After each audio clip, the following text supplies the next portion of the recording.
Salut tout le monde! Aujourd'hui, on plonge dans un sujet qui nous concerne pas mal tous les jours, les grains et les amidons. Ça a l'air simple, mais on va voir ensemble comment s'y retrouver dans l'allée du pain, puis comment maîtriser la cuisson à la perfection dans la cuisine. Alors, on commence. OK, imaginez la scène. On est à l'épicerie, devant le mur de pain. Multigraines, blé entier, juste brun, lequel est le meilleur choix? On a tous déjà eu ce moment d'hésitation, pas vrai? C'est super mêlant. Mais promis, d'ici quelques minutes, tout ça va être clair comme de l'eau de roche. Bon, avant de pouvoir choisir le bon pain, il faut revenir à la base. C'est quoi, au juste, un grain entier? Décortiquons ensemble ces petits super aliments. C'est vraiment la clé pour comprendre tout le reste. Alors, un grain entier, c'est pas compliqué. Ça a 3 parties. Il y a le son, c'est la coquille, l'enveloppe extérieure pleine de fibres. Ensuite, il y a le germe, c'est le cœur, le bébé plante, rempli de nutriments. Et finalement, l'endosperme, c'est la grosse réserve d'énergie qui est surtout faite d'amidon. Et c'est justement parce qu'on garde ces 3 parties ensemble que le grain est qualifié d'entier et qu'il est si bon pour la santé. C'est le package deal, si on veut. Les fibres du son, ça aide pour la digestion. Ça nous garde plein plus longtemps. Puis le reste nous donne un paquet de vitamines, B, de fer, de magnésium. Bref, c'est une petite bombe nutritive. OK, maintenant, le point le plus important de toute l'histoire, la différence entre un grain entier et un grain raffiné. C'est là que tout se joue. Si on comprend ça, on a tout compris. La différence est simple, mais c'est les normes. Quand on raffine un grain, comme pour faire de la farine blanche, on enlève le son et le germe. On jette littéralement les meilleures parties. Qu'est-ce qui reste? Juste l'endosperme, la partie pleine d'amidon. On perd donc la majorité des fibres, des vitamines et des minéraux. Ah, mais petit fait intéressant ici au Canada, la loi oblige les fabricants à enrichir la farine blanche. Ça veut dire qu'ils remettent artificiellement certains nutriments qui ont été enlevés, genre des vitamines B et du fer. C'est bien, c'est mieux que rien, on va se le dire, mais ça n'égale jamais la richesse du grain entier original. Le grain entier gagne toujours, haut la main.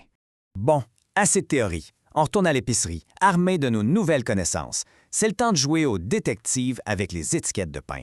Et c'est là que le marketing nous joue des tours. Attention, c'est un peu mélangeant. Le pain de blé entier, par exemple, eh bien, légalement, il n'est pas obligé d'être fait à 100 % de grains entiers. Ça peut descendre jusqu'à 60 %. Et multigrains. Ça veut juste dire que plusieurs sortes de grains, mais ça ne garantit pas du tout qu'ils sont entiers. Et le pire, le pain brun, sa couleur peut venir de la mélasse ou même d'un colorant. Morale de l'histoire, la couleur ne veut rien dire. Alors, le seul et unique truc à retenir de tout ça, c'est de tourner le sac de pain et de lire la liste des ingrédients. C'est tout. C'est là que la vérité se cache. Le devant de l'emballage, c'est de la publicité. L'arrière, c'est les faits. OK, et on cherche quoi exactement dans cette fameuse liste? C'est simple. Il faut que le premier ingrédient contienne un de ces mots magiques. Intégrale, entier avec germe, complète ou entière. Si farine de blé intégrale est le premier ingrédient, bingo. On a un gagnant. C'est pas plus compliqué que ça. Bon, mission épicerie accomplie. On rentre à la maison, on passe en cuisine. Maintenant, on va parler du super pouvoir caché des grains, l'amidon. On pense souvent que c'est juste du remplissage, mais en fait, c'est de la pure magie culinaire. Oui, bon, de la chimie, mais magie, ça sonne mieux. Le mot scientifique, c'est la gélatinisation. Ça sonne compliqué, mais c'est quelque chose qu'on fait tout le temps sans le savoir. Quand on fait une sauce qui épaissit, c'est ça. Quand notre riz cuit devient moelleux, c'est ça aussi. En gros, quand on chauffe les petits granules d'amidon dans un liquide, ils se transforment en petites éponges, ils se gorgent des liquides, ils gonflent, et voilà, le mélange devient plus épais. Alors, si on décompose le processus, c'est tout simple. Première étape, on mélange notre amidon dans un liquide froid. C'est super important pour ne pas faire de grumeaux. Ensuite, on chauffe. Là, la magie commence. Les granules d'amidon se réveillent. Ils se mettent à boire le liquide et à gonfler, gonfler, gonfler.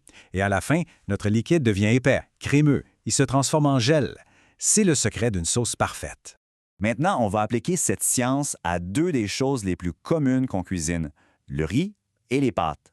On pense qu'on sait comment les faire, mais en comprenant l'amidon, on va voir pourquoi on les cuisine de 2 façons complètement différentes. Et ça va tout changer. C'est vraiment le jour et la nuit, ces deux-là. Pour le riz, l'objectif, c'est que chaque grain absorbe tout le liquide. Alors, on met un couvercle, on ne brasse surtout pas et on laisse l'amidon faire son travail à l'intérieur du grain. Pour les pâtes, c'est l'exact opposé. On veut que l'amidon qui est à la surface se dissipe dans l'eau pour pas que les pâtes collent ensemble. C'est pour ça qu'on prend un grand chaudron, beaucoup d'eau, pas de couvercle et qu'on brasse souvent. 2 buts différents, donc 2 techniques opposées. Tout ça à cause de l'amidon. Et pour les pâtes, Tout le monde parle du fameux al dente. Ça veut dire que c'est cuit, mais qu'il reste une petite fermeté quand on croque dedans. Et ce n'est pas juste du snobisme de chef, là. C'est vraiment important, parce que c'est à ce moment précis que les pâtes ont conservé le maximum de leurs nutriments. Si on les laisse cuire trop longtemps, elles deviennent molles, et une bonne partie des vitamines finit dans l'eau qu'on jette dans l'évier. Quel gaspillage! Et voilà, le tour est joué. On a décodé les étiquettes de pain, on a compris la science de l'amidon. Finalement, c'est pas si compliqué de mieux manger et de mieux cuisiner, hein? On a maintenant tous les outils pour faire des choix plus éclairés, de l'épicerie jusqu'à l'assiette. La vraie question maintenant, c'est qu'est-ce qu'on mange ce soir?